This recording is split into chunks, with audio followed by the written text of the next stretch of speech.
आप देख रहे हैं तंत्र साधना में एक धन साधना के नाम की पुस्तक। तंत्र में धन साधना, तंत्र में कई प्रकार की साधनाएं होती हैं, उसमें धन साधना के मामले में पुस्तक लिखी हुई है। और इस पुस्तक में प्रेम कुमार शर्मा जी ने लिखा है। ये भी काफ़ी उच्च कोटि के साधक रहे, हालांकि स्पाइन में भी सेम टू सेम लिखा है, इसको स्पाइन बोलते हैं। और इसमें दिया हुआ है विभिन्न प्रकार की तांत्रिक साधनों द्वारा धन प्राप्ति से संबंधित, ये धन प्राप्ति के सफल अनुष्ठानों से संबंधित एक सरल पुस्तक, जिसमें प्रथम बार ये भी बताया गया है कि ऐसा क्यों होता है और इन साधनाओं में कौन सा विज्ञान किस रूप में सक्रिय है। भाई लोगों, मैं आप सबके सामने भिन्न भिन्न प्रकार की किताबें लाता रहता हूँ, ज्योतिष की, अध्यात्म की। ये तंत्र साधना की मेरी अपनी किताब अलमारी में से निकली है, इसका कंटेंट देख लेते हैं। अगर आपको ये वीडियोज़ पसंद आती हों, बहुत लोगों को पसंद आती हैं, तो उनका रहस्य में इंटरेस्ट होता है, तो आप सब लोग लाइक करें, शेयर करें, सब्सक्राइब करें। ये कंटेंट दिया हुआ है, क्योंकि लाइक करने से क्या होता है कि मैथमेटिकली रिदम बढ़ती है, एल्गोरिदम बढ़ती है गूगल की, और ज्ञान ज़्यादा आगे बढ़ता है, ज्ञान फैलता है। अब इसकी कंटेंट देख लेते हैं। कंटेंट में क्या दिया हुआ है, भारतीय तंत्र शास्त्र का वैज्ञानिक स्वरूप। इसमें यहाँ से लेकर के यहाँ तक इन्होंने तरंगों को दिया हुआ है। तंत्र में धन प्राप्ति की साधना और धन की देवी, और धन कैसे कैसे काम करेगा, वो तरंगों के रूप में जो तंत्र काम करता है वो तरंगों के रूप में काम करता है, जिसको साउंड एनर्जी भी बोलते हैं। आपके मुख से मेरे कानों तक जो आवाज़ आ रही है वो तरंगों के माध्यम से आ रही है, या हम लोग आपस में जो एक दूसरे से जुड़े हुए तरंगों के माध्यम से जुड़े हुए हैं। आप मोबाइल को भी देखते हैं ना, तो मोबाइल में भी कनेक्टिविटी तरंगों के माध्यम से ही है। तो संपूर्ण जगत तरंगों पर चल रहा है, और तरंगों में वाइब्रेशंस, कंपन जो है वो किस फ्रीक्वेंसी में, किस आवर्ती में, कैसे किस रूप में जाते हैं, इस रूप का इन्होंने वर्णन करा है। तंत्र साधनों में सबसे ज़्यादा तरंगों का ही विज्ञान है। इसके बाद इन्होंने दिया है धन प्राप्ति के इष्ट देव और शक्ति सिद्धांत। ये भी छोटी बच्ची है, वो इस तरह की करती रहती है। हालांकि 20 साल हो गए इस किताब को भी मेरे पास रखे हुए, और मैंने बहुत प्रैक्टिकल किए हैं। इसमें से मैंने गणेश साधना की थी, कभी उसका वर्णन सुनाऊंगा आपको मेरे चैनल पर अध्यात्म से संबंधित स्टोरी भी मिलती हैं। तो मैंने गणेश जी की साधना की, धन के लिए साधना है। तो उससे परिस्थितियाँ बड़ी विचित्र हो गई थी। मेरे शरीर के अंदर मैं बीमार भी हो गया था, जल के अणु इकट्ठे हुए थे। पता चला कि गणेश जी जल तत्व के स्वामी हैं, और मुझे धन तो मिला ही मिला, लेकिन मुझे कुछ साइड इफेक्ट भी झेलने पड़े थे, क्योंकि तंत्र साधना है। इसलिए जब तक आपका कोई गुरु या पंडित जी से अच्छा संपर्क ना हो, तब तक बचना चाहिए। इसके बाद इन्होंने गणेश साधना लिखी हुई है इस कंटेंट में। फिर और आगे इन्होंने दिया फिर विष्णु साधना, सिंदूर शिवलिंग साधना। आप शिवलिंग की पूजा करते हैं, सिंदूर ही नहीं देख पाते। इसमें तंत्र साधना सिंदूरी शिवलिंग की स्थापना या साधना के बारे में बताया गया है। लक्ष्मी साधना, लक्ष्मी का स्वरूप दिया हुआ है। लक्ष्मी की कुंडलिनी साधना, कुंडलिनी साधना अपने आप में एक पूर्ण साधना है, लक्ष्मी जी अपने आप में एक पूर्ण साधना है। इसने दोनों को बताया, लेकिन दोनों किस रूप में बताया, तंत्र के माध्यम से बताया। तो तीसरा स्टेप हो गया। तो लक्ष्मी की तंत्र में कुंडलिनी साधना, ये जटिल होगी, लेकिन ये इन्होंने कुंडलिनी को व्याख्यात करा है। और इसके बाद इन्होंने दिया हुआ है लक्ष्मी प्राप्ति के सामान्य सरल टोटके बहुत होते हैं। बहुत लोग तंत्र मंत्र नहीं कर पाते, वो टोटकों में विश्वास रखते हैं। हाँ, छोटा मोटा काम करा कि हमारा काम बन जाए। कोई पान का पत्ता चिपका लिया है, कोई यंत्र चिपका लिया दुकान में, तो सरल सामान्य टोटकों में गिना जाता है। इसके बाद महालक्ष्मी जी की शास्त्रीय पूजा, ये वैदिक विधि विधान से लक्ष्मी जी की पूजा करने के बारे में, उससे भी लक्ष्मी की प्राप्ति होती है। पंडित लोग करते हैं, आपको भी करवानी चाहिए। मैं भी करता हूँ, भिन्न भिन्न लोगों के लिए करता हूँ, और उसका एक विधि विधान है और उसका एक क्रम है, उसका परिश्रमिक भी है। तो धन की प्राप्ति हो जाती है, कई बार अटके हुए काम निकल जाते हैं। जैसे लक्ष्मी जी की आपने कोई आराधना करवाई पंडित जी से या मुझसे या किसी अन्य से, किसी को लोन चाहिए, लोन नहीं मिल रहा है, लोन पास हो जाएगा, सैंक्शन हो जाएगा, उसका एक टाइम पीरियड होता है कि हाँ भाई इतने टाइम में आपका लोन मिल जाए और आपका काम बन जाए। इसी तरह से बहुत सारे रूपों में धन का प्रयोग किया जा सकता है, लक्ष्मी की आराधना का प्रयोग किया जा सकता है।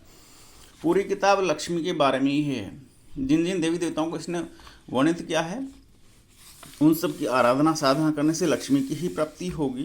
ये पुस्तक इस बात को प्रमाणित करती है, और मैं स्वयं अनुभवी व्यक्तियों में से एक हूँ कि हाँ मैंने इसके प्रैक्टिकल किए हैं। फिर नवाण मंत्र साधना। नवाण मंत्र साधन में कठोर साधनाओं में से गिनी जाती है। शरीर में कुछ अलग तरह का प्रकार का अनुभव होता है, बड़ी कठोर है, लेकिन धन की प्राप्ति सुनिश्चित है। आप भी करके देखें। और इसके बाद यह दुर्गा मंत्र साधना। लक्ष्मी की प्रवृत्ति, लक्ष्मी के बारे में कुछ ज्ञान दिया हुआ है।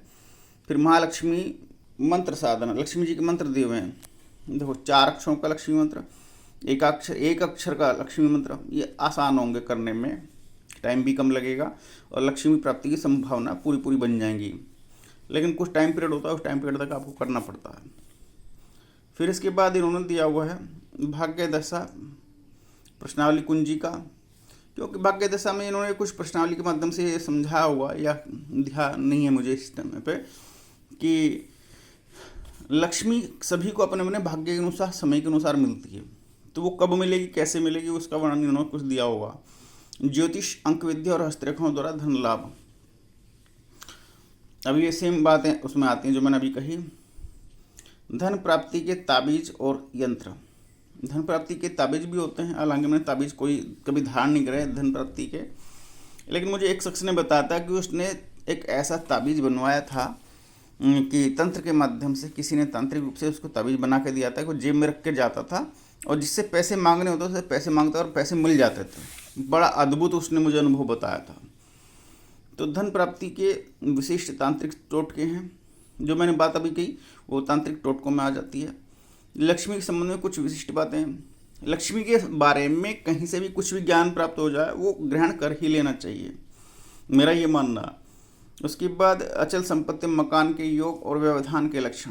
इन्होंने शुक्र का उपाय बताया। मेरे नज़र में शुक्र भोग विलासिता का कारक है, संपत्तियों का कारक है। जिसका शुक्र कमजोर होगा उसके भिन्न भिन्न प्रकार के कष्ट महसूस होंगे जीवन में। तो मकान की प्राप्ति होने में शुक्र का बहुत बड़ा रोल है। इसके बाद यह है गृह एवं गृह से संबंधित वस्तुएं, और अपना कारोबार चुनिए, धनपति बनिए, गृह योग और कारोबार। लास्ट में उन्होंने कंक्लूजन दिया हुआ है कि मैंने किताब में क्या क्या दिया है, क्या निष्कर्ष है। पहले शुरुआत में 2 शब्द आते हैं, आप देखते हैं 2 शब्द हैं, बाद में उन्होंने वो दिया हुआ है जो ये कह रहे हैं कि कंक्लूजन, उपसंहार। ये उपसंहार में उन्होंने कुछ बातें ऐसी कही हैं कि जो एक आम आदमी को भी अपने जीवन में फॉलो करनी चाहिए। अब किताब के अंदर देखते हैं, इन्होंने किताब के अंदर जो पार्ट है तरंगों का पार्ट इन्होंने चित्र के माध्यम से समझाया कि साउंड एनर्जी कैसे कैसे काम करती है। क्योंकि टावर है, जैसे आप टावर देखते हैं, टावर के माध्यम से भी आप तक मोबाइल तक तरंगे आ रही हैं, वो तरंगों के माध्यम से आप विजुअलाइज हो रहे हैं, दिखाई दे रहा है।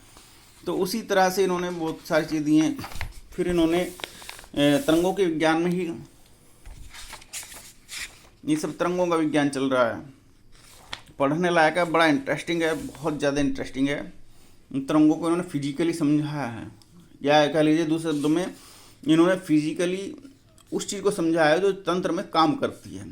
तंत्र जिसको समझना है आसानी से, उसके लिए बहुत लाभान्वित पुस्तक हो सकती है। ये पार्ट आ जाता है साधना का। 7 नंबर का बिंदु रखा है इन्होंने, मूलाधार चक्र। मूलाधार चक्र कहाँ क्या कह रहा है, कर रहा है, उसमें तक कौन सी तरंगें निकलती हैं। कहता काली जो निकलती मैं उनको काली के नाम से पुकारता हूँ। ये मूलाधार बिंदु में जागृत होती हैं। इन्होंने तंत्र की देवियों को और कुंडलिनी साधना की देवियों को अलग अलग किया है, किताब में पढ़ने से क्लियर हो जाएगा। और मूलाधार चक्र कई प्रकार से जागृत होता है। मंत्र से भी जागृत होता है, तंत्र से भी जागृत होता है, कुंडलिनी साधना से भी जागृत होता है, ध्यान करने से भी जागृत होता है, और समाधि की अगर प्रोसेस करें तब भी उससे भी जागृत होता है। तो साधना का पार्ट दिया है, मूलाधार चक्र, स्वाधिष्ठान चक्र, मणिपुर चक्र। फिर इन्होंने ये बताया कि यहाँ जो देवता स्थापित हैं, जब वो जागृत होते हैं तो आपको किस प्रकार से, किस रूप में, कौन सी सिद्धियों की प्राप्ति होती है और वो क्या कार्य करने में सक्षम है। अर्थात जो मनुष्य इन साधनाओं को करता है वो अलौकिक शक्तियों का स्वामी बन जाता है। अब इन्होंने ये दिया हुआ है कि इन्होंने बताया कि भाव का अंतर है। मंत्र भाव पर काम करता है। महालक्ष्मी और महाकाली, इन्होंने 2 दिए हुए हैं। मंत्र भी अलग होंगे और मन की भावनाएं भी अलग होंगी, और ये अलग अलग प्रकार से काम करने के अलावा आपको रिजल्ट भी अलग अलग ही मिलेंगे। तो मूर्तियाँ भाव पर आधारित हैं। इन्होंने मूर्ति पूजा क्यों होती है इसके बारे में कुछ वर्णन किया है। धन प्राप्ति के इष्ट देव और शक्ति सिद्धांत। अब आप देवताओं के बारे में या धन प्राप्ति के इष्ट देव जो गणेश जी हैं, विष्णु जी हैं और जो सब दिए हुए हैं, अभी इन्होंने चित्र दे रखे हैं, तो उन सब के बारे में वर्णन किया है और उनको मैथमेटिकली एक्सप्लेन भी किया है। तो किताब वास्तव में बहुत शानदार है। धन के लिए साधना शुरू हो गई हैं, गणेश विष्णु और दुर्गा की साधना। मेरे दृष्टिकोण से किताब बेहतरीन है, पढ़ने लायक है, एप्लीकेबल है और कई प्रकार की साधनाओं के बारे में बताती है। माँ लक्ष्मी जी की वैदिक पूजा भी, विधि विधान भी और बहुत सारी चीज़ें बताती है। और लक्ष्मी की प्रकृति के बारे में कुछ ज्ञान प्राप्त करना चाहिए लक्ष्मी जी के बारे में, वो यहाँ दिया हुआ है। लक्ष्मी ब्राह्मण के पास नहीं रहती, क्योंकि बहुत सारे जेनेटिक रीजन भी होते हैं, बहुत सारे वैदिक रीजन भी होते हैं। जेनेटिक के अलावा वैदिक रीजन भी होते हैं। लक्ष्मी ब्राह्मण के पास क्यों नहीं रहती है नहीं। और हालांकि मैं इन बातों से सरोकार नहीं रखता, कर्म का फल है लक्ष्मी मामले, जो जितना परिश्रम करता है उतना हासिल कर लेता है, और नहीं प्राप्त कर पाता तो वो इन प्रकार कि मुझे कोई फल कैसे मिले, ये लक्ष्मी का कारण पारिवारिक और सामाजिक विघटन होता है। इन्होंने लक्ष्मी के बारे में अच्छी बातें कही हैं, मुझे अच्छी लगी हैं। फिर महालक्ष्मी मंत्र साधना हो गई, और